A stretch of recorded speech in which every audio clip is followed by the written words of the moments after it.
One of my favorite movies that I watched over and over when I was a kid was A League of Their Own. Has anyone seen this movie, A League of Their Own? Okay. It tells the true story of the All-American Girls Professional Baseball League, which existed from 1943 to 1954. The league was a way baseball owners responded to World War II. Many men got drafted or volunteered to go off to war, including some baseball stars like Ted Williams, Joe DiMaggio, and Bob Feller. To keep our great American pastime going during the war and boost morale on the home front, women athletes stepped in and played professionally. A League of Their Own narrates these true events for generations who might not have even known this story otherwise.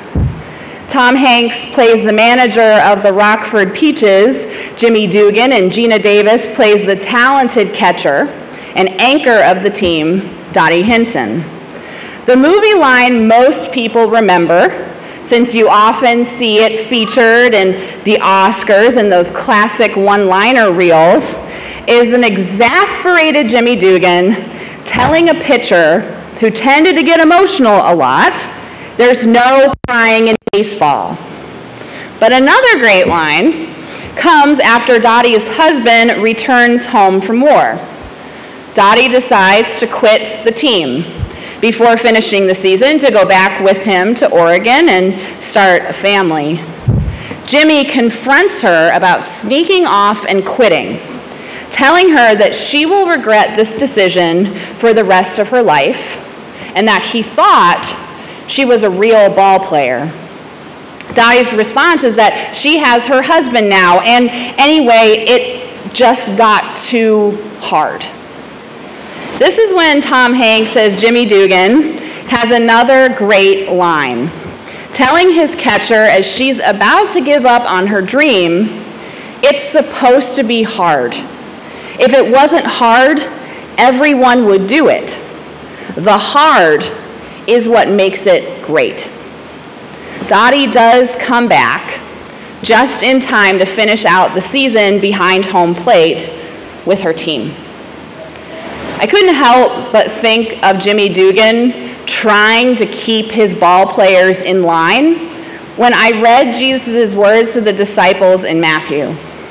Remember that last Sunday we explored Jesus warning his disciples that not everyone would welcome them, and sometimes they would have to shake the dust from their feet and move on. Today's text is another dose of reality or even tough love. It's another moment where Jesus might as well have been saying to his ball players, "There's no crying in baseball. It's supposed to be hard. The hard is what makes it great." After all, a disciple is not above the teacher, nor a slave above the master. Since Jesus had a rough go of it, the rest of us who follow in his footsteps will not always have an easy time either. We tend to make Jesus into a sort of peace-loving, cool hippie in progressive Christian circles. Though being in line with the prophetic tradition of Judaism and being a day laborer from Nazareth, an outsider to folks in power from the start, it's safe to say that Jesus had some rough edges. And he had some high expectations. Following him wasn't about recognition and respect, since he urged his followers to be humble and regard themselves as servants of all. As Lance Pape of Bright Divinity School wrote, if Jesus were really the enlightened and affirming nice guy we often insist on imagining, should he not have been able to stay out of trouble? What incited people to call him such appalling names, Prince not of peace, but of demons? Why would following him wreck families? How did he end up on a cross? Jesus had difficult teachings, and sometimes rubbed people the wrong way. To be his disciple meant that you had to be daring, because the work of creating God's kingdom on earth is more subversive and even controversial than just being nice all the time and not ruffling any feathers. You know, civil rights activist and Congressman John Lewis gave an inspiring commencement address a few years ago at Emory University. Lewis told those present to be bold, courageous, stand up, and speak out. He framed his words by saying that when he was a boy growing up in Alabama, he would often see segregation signs: white men, colored men, white women, colored women, and so on. He asked his parents and grandparents about the disparity, and they would often say that this is just the way it is. Don't get in the way, and don't get into any trouble. For John Lewis, that advice he accepted from his well-intentioned family, who were concerned for his safety, after all, changed when he met Rosa Parks and Martin Luther King Jr. Both of them, in his words, inspired me to get in the way, to get into trouble. You must find a way to get in the way. You must find a way to get into trouble. Good trouble, necessary trouble. These are kingdom instructions. This is a call to social justice, to change the way things have always been when the system itself is broken and people suffer the consequences.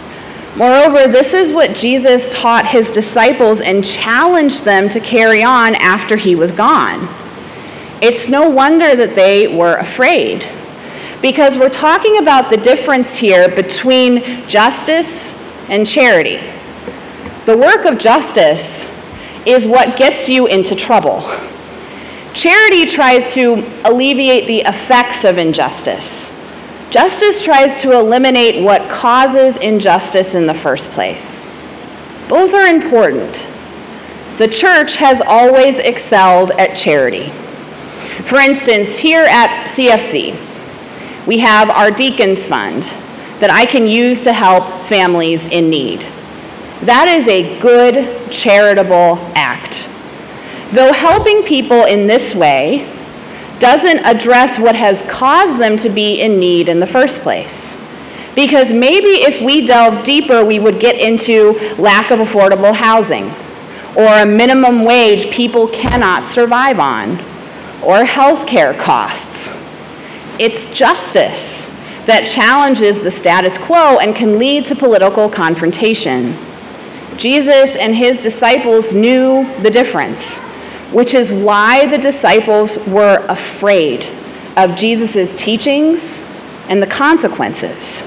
Because the way Jesus passionately lived his life landed him on a Roman cross. Let's keep in mind that disciple means learner. Jesus' followers did their best to learn from him and take his words to heart, especially the ones about God loving them so deeply that they need not fear the persecutions of the world. And even the hairs on your head are all counted. So do not be afraid. You are of more value than many sparrows. John Lewis grew up during an era when fear was so prevalent, and challenging the system was especially scary. Sometimes we look around at the headlines these days and may wonder how much progress has been made for racial equality. Yet John Lewis learned from Rosa Parks and Martin Luther King Jr. to get into good, necessary trouble. The earliest disciples learned from Jesus, who also preached about getting into good, necessary trouble to lift up those most vulnerable, to do the hard work of justice.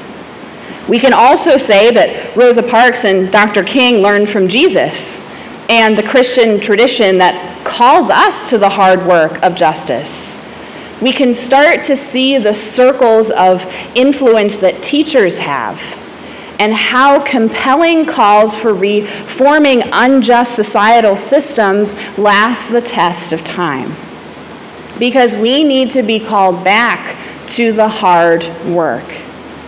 Being part of a faith community, being part of a denomination, working together side by side, it helps inspire us to work for change because we can be more daring together.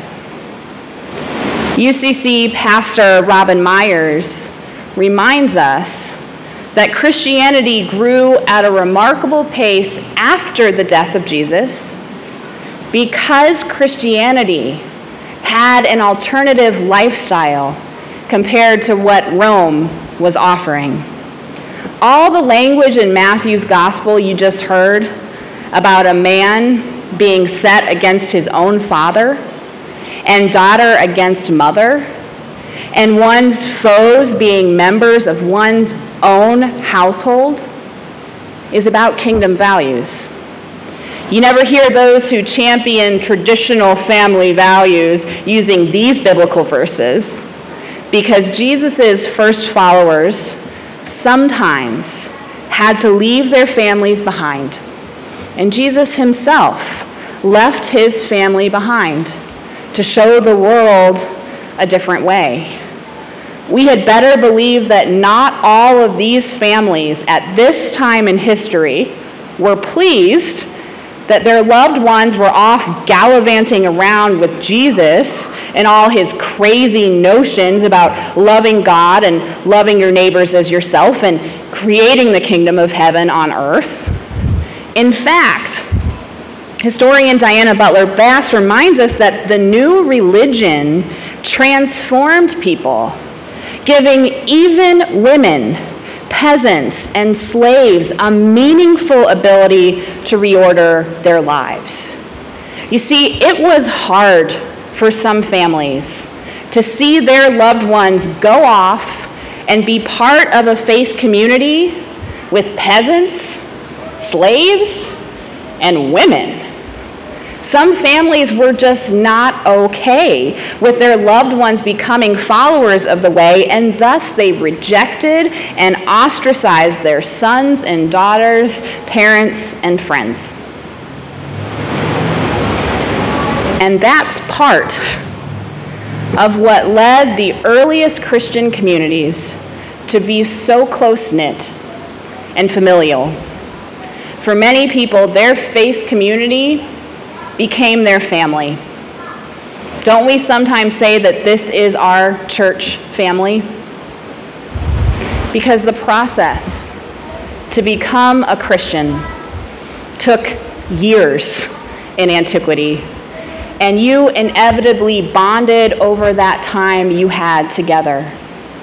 Christianity was considered this intentional choice with real consequences.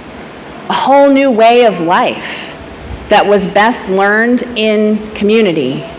A process of spiritual formation and learning that took time and deep commitment. So don't forget that our earliest Christian ancestors were deeply communal. They cared for the sick during plagues when no one else would. They refused to worship Caesar. They stopped animal sacrifices. They outlawed infanticide, particularly of daughters. They threw open the doors of their house churches and underground assemblies to anyone who would come.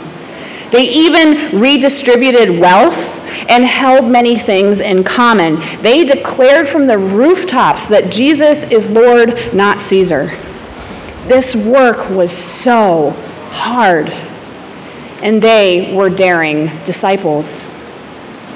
In the end, this legacy of justice and charity, welcome and community is ours to continue in the church today. How cool is that? We are the heirs of this tradition to get into good, necessary trouble when we have to. We get to do both charity and justice and call our society to consciousness when necessary, showing and telling that the world's values are not the only ones that matter. For a disciple is not above the teacher, and we are followers in the footsteps of Jesus himself. You and I get to do this hard work side by side, knowing that the hard is what makes it great. Thanks be to God. Amen.